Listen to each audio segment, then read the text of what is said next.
Bonjour à tous, bienvenue dans la revue d'actualité de ce 12 novembre. On démarre par les échos de la tanière.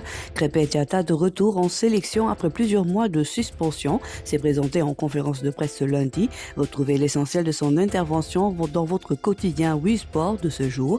En infirmerie, Seydou Sano déclaré forfait et indisponible pour 2 semaines selon le rapport médical envoyé par le personnel médical de son club. Seydou Sano souffre d'une entorse de moyenne gravité à la cheville droite.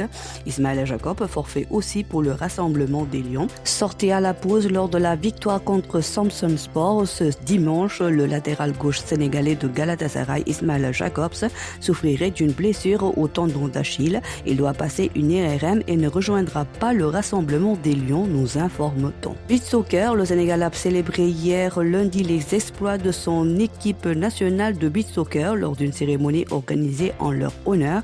Des primes ont été annoncées pour récompenser leurs performances remarquables. Les champions d'Afrique de beach soccer ont été célébrés pour leur 8e titre continental. Chaque joueur de l'équipe a reçu une prime de 4 millions de francs CFA. Galassilab, leur entraîneur, a été honoré avec une prime de 8 millions de francs CFA pour son rôle déterminant dans cette aventure.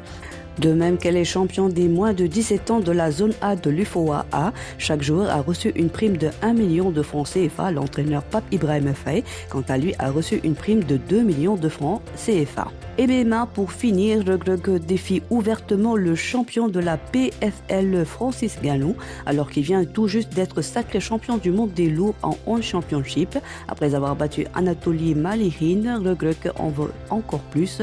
Et comme s'il n'avait plus de limite, le combattant sénégalais veut se mesurer au champion camerounais Francis Ngannou, ex-champion de l'UFC et actuel champion en PFL. Sur son compte Instagram, Regrec s'est dit prêt à une confrontation avec Francis Ngannou pour le plus grand combat de l'histoire du continent africain. Voilà, c'est tout pour aujourd'hui. L'actualité sportive continue sur nos plateformes digitales.